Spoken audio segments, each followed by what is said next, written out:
because I never talked to him. I was so terrified of the guys. When I palled around with the guys, hell yeah, I was the rambunctious, rowdy, teenager. I was too scared to talk to the girls, so I'm like Santa Claus here. Yeah, now I'm talking to the girls. Maybe I am a little bit more outgoing. My car's no wheels. Well, I don't plan on it. I told them.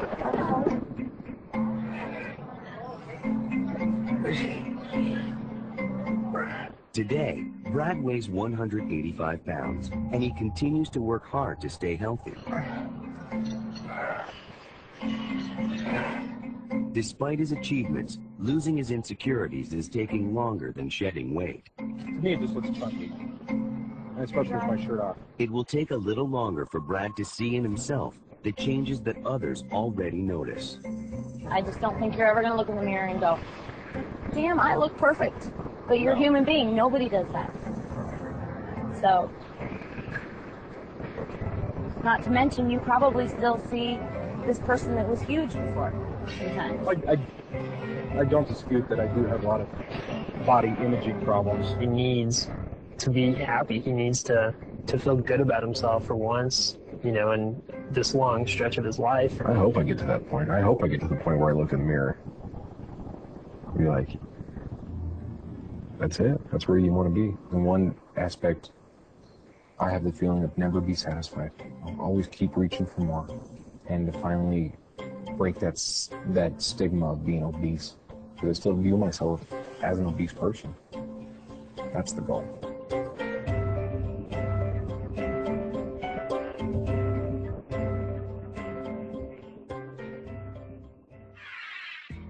Did you know almost 31% of the American population is obese, and the numbers are rising? Obesity among adults doubled between 1980 and 2000, and it nearly tripled for children and teens.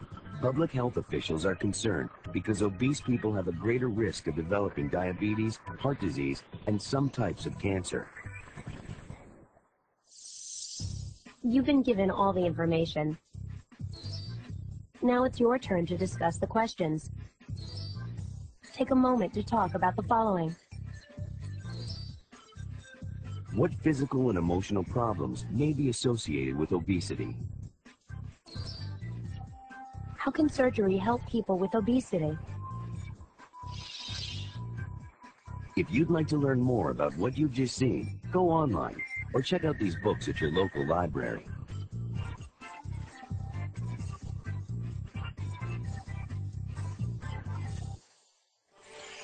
As you watch the second half of this program, keep these questions in mind. Why might a person become anorexic? How can doctors treat anorexia? Anorexia nervosa is a disorder in which a person has an intense fear of gaining weight and a distorted perception of body shape. People with anorexia see themselves as fat, even when their weight is so low that they are experiencing health problems. For many anorexics, this obsession with being thin can be life-threatening. Are people obsessed with being thin? I'd say that it's probably most of the female population who is the ones who are really obsessed with it. You start with young girls, middle schoolers, looking in magazines for beauty advice. A lot of diets and everything are very big now. They have shows out with plastic surgery that makes people thin, and those are some of the most watched shows. A large percentage of the population is obese, so at times they really aren't.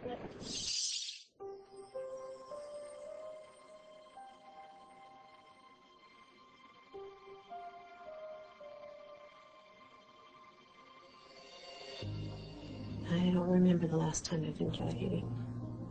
When I get around food, it's been just total fear. I'm afraid of it. I'm afraid to put it in my mouth. Bridget Roth is a 32-year-old mother of 3 who is battling anorexia. She's in the hospital because she hasn't eaten in 3 days. Years of dieting and purging have put Bridget in danger of having a heart attack. If Bridget doesn't stop starving herself, it's likely she will die.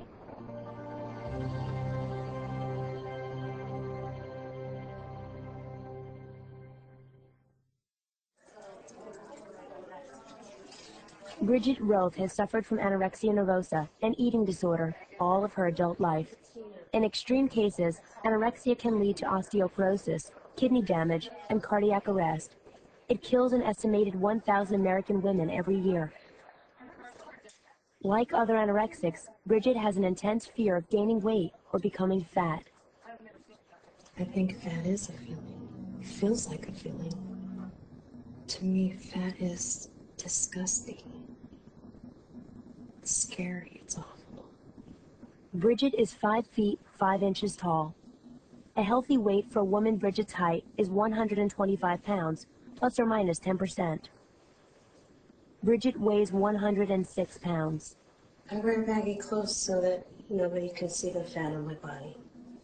By restricting her food intake, Bridget is starving herself. It started just restricting one meal and then 2 meals. Eventually it got worse and worse to where I would go days without eating. Bridget first learned about controlling weight when she was a child. She watched her mother struggle with weight issues. Seeing my mom go up and down in her weight, I would go up and down in my weight, and so I dieted a lot. I have 3 sisters, and I was always the skinniest one in the family, but I was still always thinking I was fatter than everybody. By the time Bridget was 26, she was married with 3 children, Matthew, Nicholas, and Camry. For several years, Bridget worked as a nurse. She successfully hid her anorexia from her family. I wore humongous clothes. I wore a lot of my husband's clothes. My lowest weight that I ever got to was 80 pounds. In November 1999, Bridget collapsed at work after going 36 days without eating. She was rushed to the emergency room. My face and my whole left side went numb and was tingling, and my arms and my leg contracted up. Bridget was officially diagnosed with anorexia. She was treated for hypokalemia, or low potassium levels, and fed through a nasal gastric tube. When she left the hospital, she entered an eating disorder clinic in Arizona. She left the clinic 3 months later with high hopes, but she soon encountered problems. Because we spent $80,000 at that eating disorder clinic, I felt like I had to eat, but I felt like a stuffed pig. And so I started to purge. Bridget prepared meals and snacks for her family, while secretly she began abusing laxatives and diuretics. I would go to Walmart, buy them. I would get them from doctors. Then I would take anywhere from 60 to 120. I would take a whole box of the over-counter diuretics. In January 2001, Bridget was feeling overwhelmed and hopeless. She confided in her best friend, Deborah. I could tell she was getting worse. Her thinking was getting more distorted, more out there. And I told her that either she needed to take me to the hospital or I was going to kill myself. Deborah rushed Bridget to the local emergency room. Eventually, Bridget was admitted to the inpatient eating disorder program at South Coast Medical Center in Laguna Beach, California. If she doesn't get better, she doesn't do what she's told to do, she's gonna die. It's been 6 days since Bridget Roth checked into South Coast Medical Center, where she's being treated for anorexia. By restricting her food intake so severely, Bridget puts herself at risk for cardiac arrest. Because anorexics tend to isolate themselves, Bridget's therapists are encouraging her to share her feelings with other eating disorder patients. You know, if everybody thinks I'm happy, then nobody knows I have any problems. So I just put that mask on and everybody thinks I'm just the happiest person inside, and inside I'm dying. But it's okay. Bridget's anorexia is complicated by other psychological problems. She suffers from bipolar disorder. I was having an overwhelming day, and I didn't know what to do with my feelings. So I needed to go somewhere, so I put them on paper. Bipolar disorder is a disorder of mood characterized by typically severe and prolonged periods of